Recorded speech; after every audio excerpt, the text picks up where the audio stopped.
ಎಲ್ಲೋ ಇವತ್ತಿನ ರೆಸಿಪಿ ಬಂದು ಪಕ್ಕ ನಾಟಿ ಸ್ಟೈಲಿನಲ್ಲಿ ತುಂಬಾ ರುಚಿಕರವಾಗಿರುವಂತಹ ತರಕಾರಿ ಪಲಾವ್ನ ಹೇಗೆ ಮಾಡೋದು ಮತ್ತು ಇದನ್ನು ಬೆಳಿಗ್ಗೆ ತಿಂಡಿಗೆ ಮಧ್ಯಾಹ್ನ ಊಟಕ್ಕೆ ತುಂಬಾ ಈಸಿಯಾಗಿ ಕ್ವಿಕ್ಕಾಗಿ ಮಾಡುವಂತಹ ಆರೋಗ್ಯಕರವಾದಂಥ ರೆಸಿಪಿ. ಇದನ್ನು ಮಾಡೋದಕ್ಕೆ ಏನೇನು ಇಂಗ್ರೀಡಿಯೆಂಟ್ಸ್ ಬೇಕು ಅಂತ ನೋಡ್ಕೊಂಡು ಬರೋಣವಾ ಬನ್ನಿ. ಕ್ಯಾರೆಟು, ಗೆಡ್ಡೆಕೋಸು, ಹುಳ್ಳಿಕಾಯಿ, ಟೊಮೆಟೊ ಮತ್ತು ಆಲ್ ಸ್ಪೈಸಸ್, ಓವರ್ನೈಟ್ ನೆನೆಸ್ಕೊಂಡಿರುವಂತಹ ಬಟಾಣಿ, ನೆಕ್ಸ್ಟು ಕ್ಯಾಪ್ಸಿಕಮ್ ಮತ್ತು ಈರುಳ್ಳಿ, ನೆಕ್ಸ್ಟು ಚಕ್ಕೆ, ಲವಂಗ, ಮೆಣಸು, ಬೆಳ್ಳುಳ್ಳಿ, ಪುದೀನ, ಕೊತ್ತಂಬರಿ ಮತ್ತು ಹಸಿಮೆಣಸಿನ್ಕಾಯಿ, ನೆಕ್ಸ್ಟು ಶುಂಠಿ. ಇದನ್ನೆಲ್ಲ ಒಂದು ಮಿಕ್ಸಿ ಜಾರಿಗೆ ಹಾಕ್ಕೊಳ್ತಾ ಇದ್ದೀನಿ. ಹಾಕ್ಕೊಂಡು ಸ್ವಲ್ಪ ನೀರು ಹಾಕ್ಕೊಂಡು ಪೇಸ್ಟ್ ಮಾಡ್ಕೊಳ್ತಾ ಇದ್ದೀನಿ. ನೆಕ್ಸ್ಟು ಒಂದು ಕುಕ್ಕರಿಗೆ ಎಣ್ಣೆನ ಸೇರಿಸ್ಕೊಳ್ತಾ ಇದ್ದೀನಿ. ಎಣ್ಣೆ ಬಂದು 6-7 ಟೇಬಲ್ ಸ್ಪೂನಷ್ಟು ಸೇರಿಸ್ಕೊಳ್ತಾ ಇದ್ದೀನಿ. ಸೇರಿಸ್ಕೊಂಡು ಚೆನ್ನಾಗಿ ಕಾಯಿಸ್ಕೊಳ್ತಾ ಇದ್ದೀನಿ.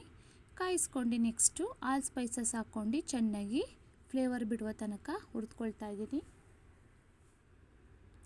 ಅದೊಳ್ಳೆ ಘಮ ಬರುವ ತನಕ ಹುರಿದ್ಕೊಂಡಿದ್ದಾದಮೇಲೆ ನೆಕ್ಸ್ಟು ಸ್ಲೈಸಾಗಿ ಹಚ್ಕೊಂಡಿರುವಂತಹ ಈರುಳ್ಳಿನ ಸೇರಿಸ್ಕೊಳ್ತಾ ಇದ್ದೀನಿ. ಸೇರಿಸ್ಕೊಂಡು ಅದನ್ನು ಕೂಡ ಚೆನ್ನಾಗಿ ಎಣ್ಣೆಯಲ್ಲಿ ಹುರಿದ್ಕೊಳ್ತಾ ಇದ್ದೀನಿ. ಯಾರೆಲ್ಲ ನನ್ನ ಚಾನಲ್ನ ಹೊಸದಾಗಿ ನೋಡ್ತಾ ಇದ್ದೀರಾ ಪ್ಲೀಸ್ ಹೋಗಿ ಸಬ್ಸ್ಕ್ರೈಬ್ ಮಾಡ್ಕೊಂಡು ನೋಡಿ. ಪಕ್ಕದಲ್ಲಿರುವಂತಹ ಬೆಲ್ ಐಕನ್ನ ಕ್ಲಿಕ್ ಮಾಡಿದರೆ ನಾನು ಹಾಕುವಂತಹ ವಿಡಿಯೋ ನೋಟಿಫಿಕೇಷನ್ ಮೊದಲು ಬಂದು ಸೇರುತ್ತೆ. ನೆಕ್ಸ್ಟ್ ಇದನ್ನೆಲ್ಲ ಚೆನ್ನಾಗಿ ಫ್ರೈ ಮಾಡ್ಕೊಳ್ತಾ ಇದ್ದೀನಿ. ಫ್ರೈ ಮಾಡ್ಕೊಂಡಾದಮೇಲೆ ನೆಕ್ಸ್ಟು ಓವರ್ನೈಟ್ ನೆನೆಸ್ಕೊಂಡಿರುವಂತಹ ಬಟಾಣಿನ ಸೇರಿಸ್ಕೊಳ್ತಾ ಇದ್ದೀನಿ.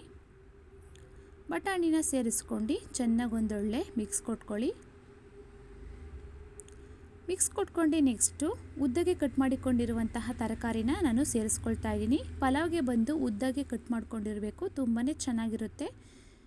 ಇದನ್ನೇ ನೆಕ್ಸ್ಟು ಎಲ್ಲ ಮಿಕ್ಸ್ ಮಾಡ್ಕೊಂಡು ಚೆನ್ನಾಗಿ ಹುರಿದ್ಕೊಳ್ತಾ ಇದ್ದೀನಿ. ನೆಕ್ಸ್ಟು ಅರ್ಧ ಸ್ಪೂನ್ ಆಗುವಷ್ಟು ಅರಿಶಿನ ಪುಡಿನ ಸೇರಿಸ್ಕೊಂಡು ಚೆನ್ನಾಗಿ ಒಂದೊಳ್ಳೆ ಮಿಕ್ಸ್ ಕೊಟ್ಕೊಳ್ತಾ ಇದ್ದೀನಿ. ಮಿಕ್ಸ್ ಕೊಟ್ಕೊಂಡಿದ್ದಾದಮೇಲೆ ಸ್ಲೈಸಾಗಿ ಕಟ್ ಮಾಡಿಕೊಂಡಿರುವಂತಹ ಟೊಮೊಟೊನ ಸೇರಿಸ್ಕೊಳ್ತಾ ಇದ್ದೀನಿ.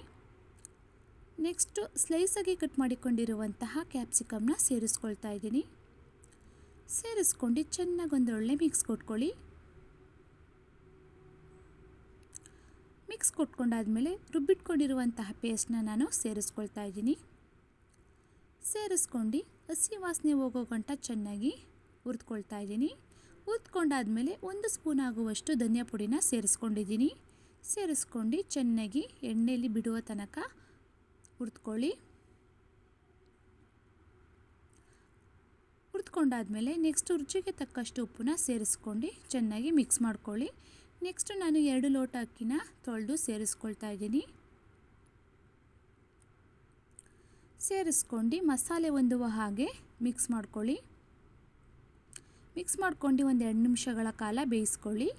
ನೆಕ್ಸ್ಟು ನಾನು 2 ಲೋಟ ಅಕ್ಕಿಗೆ ನಾನು 4 ಲೋಟ ನೀರನ್ನು ಸೇರಿಸ್ಕೊಳ್ತಾ ಇದ್ದೀನಿ.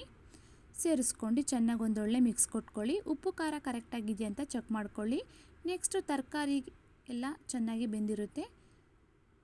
ನೆಕ್ಸ್ಟು ಸಣ್ಣ ಕಟ್ ಮಾಡಿಕೊಂಡಿರುವಂತಹ ಕೊತ್ತಂಬರಿ ಮತ್ತು ಪುದೀನನ ಸೇರಿಸ್ಕೊಂಡಿದ್ದೀನಿ. 1 ಸ್ಪೂನ್ ಆಗುವಷ್ಟು ತುಪ್ಪನ ಸೇರಿಸ್ಕೊಳ್ಳಿ. ಸೇರಿಸ್ಕೊಂಡು ಕುಕ್ಕರ್ನ ಲಿಡ್ನ ಕ್ಲೋಸ್ ಮಾಡಿ 2 ವಿಷಲು ಕೂಸ್ಕೊಳ್ಳೋಕ್ಕೆ ಅಂತ ಇಟ್ಕೊಂಡಿದ್ದೀನಿ. ನೆಕ್ಸ್ಟು ಒಂದು ಡ್ರಿಂಕ್ಸ್ನ ಪ್ರಿಪೇರ್ ಮಾಡ್ಕೊಂಡು ಬರೋಣ ಬನ್ನಿ. ಮೊದಲು ಒಂದು ಪಾತ್ರೆಗೆ ನಾನು ನೀರನ್ನು ಸೇರಿಸ್ಕೊಳ್ತಾ ಇದ್ದೀನಿ. ನೀರನ್ನು ಸೇರಿಸ್ಕೊಂಡು ಮನೇಲಿ ಮಾಡ್ಕೊಂಡಿರುವಂತಹ ಚಕ್ಕೆ ಪುಡಿನ ಅಂದರೆ ದಾಲ್ಚಿನ್ನಿ ಪುಡಿನ ಸೇರಿಸ್ಕೊಂಡು ಒಂದು ಅರ್ಧ ಸ್ಪೂನ್ ಆಗುವಷ್ಟು ಅರಿಶಿನ ಪುಡಿನ ಸೇರಿಸ್ಕೊಂಡು ಚೆನ್ನಾಗಿ ಕಾಯಿಸ್ಕೊಳ್ತಾ ಇದ್ದೀನಿ. ಈ ರೀತಿ ಪ್ರಿಪೇರ್ ಮಾಡ್ಕೊಂಡು ಮಾರ್ನಿಂಗ್ ಟೈಮ್ ಕುಡಿಯೋದ್ರಿಂದ ಇದರಲ್ಲಿ ಚಕ್ಕೆನಲ್ಲಿ ತುಂಬಾ ಪೋಷಕಾಂಶ ನೋಡ್ಬೋದು. ಇದರಲ್ಲಿ ವಿಟಮಿನ್ ಸಿ ಮತ್ತು ಹಾಗೂ ವಿಟಮಿನ್ B6 ಇದೆ. ಇದರಲ್ಲಿ ಕ್ಯಾಲ್ಸಿಯಂ ಅಂಶ ಮತ್ತು ಮೆಗ್ನೀಷಿಯಂ ಅಂಶ ಕೂಡ ಇದೆ. ಇದರಲ್ಲಿ ಆ್ಯಂಟಿಬಯೋಟಿಕ್ ಅಂಶನೂ ಕೂಡ ಕಾಣ್ಬೋದು. ಮತ್ತು ಇದರಲ್ಲಿ ಚಕ್ಕೆ ಪುಡಿನ ನಾವು ಪುಡಿ ರೂಪದಲ್ಲಾದರೂ ಸೇವನೆ ಮಾಡ್ಬೋದು ಮತ್ತು ಇದನ್ನು ಕಷಾಯ ರೂಪದಲ್ಲೂ ಕೂಡ ಸೇವನೆ ಮಾಡ್ಬೋದು. ಇದು ರಕ್ತಹೀನತೆಯನ್ನು ಸಂಪೂರ್ಣವಾಗಿ ಕಡಿಮೆ ಮಾಡುತ್ತದೆ. ಮತ್ತು ಇದನ್ನು ಬೆಳಗ್ಗೆ ಮತ್ತು ನೈಟು ಖಾಲಿ ಹೊಟ್ಟೆಯಲ್ಲಿ ಕುಡಿಯೋದ್ರಿಂದ ನಮಗೆ ಹೊಟ್ಟೆ ಬೊಜ್ಜು ಕೂಡ ಕರಗುತ್ತದೆ. ನೆಕ್ಸ್ಟ್ ಇದು ಚರ್ಮದ ಸಮಸ್ಯೆಗೂ ಕೂಡ ತುಂಬಾ ಹೆಲ್ಪ್ ಮಾಡುತ್ತೆ. ನೆಕ್ಸ್ಟ್ ಕುಕ್ಕರ್ನ ಲಿಡ್ನ ಓಪನ್ ಮಾಡ್ಕೊಳ್ತಾ ಇದ್ದೀನಿ. ನೋಡಿ ತುಂಬಾ ಘಮ ಘಮ ಅಂತಿದೆ. ನೆಕ್ಸ್ಟ್ ಇದನ್ನು ಚೆನ್ನಾಗೊಂದು ಮಿಕ್ಸ್ ಮಾಡ್ಕೊಂಡು ಒಂದು ಪ್ಲೇಟ್ಗೆ ಸರ್ವ್ ಮಾಡ್ಕೊಳ್ತಾ ಇದ್ದೀನಿ. ಯಾರಿಗೆಲ್ಲ ಇಷ್ಟ ಆಯಿತು ಈ ರೆಸಿಪಿ, ಶೇರ್ ಮಾಡಿ, ಲೈಕ್ ಮಾಡಿ, ಕಮೆಂಟ್ ಮಾಡಿ. Thank you for watching.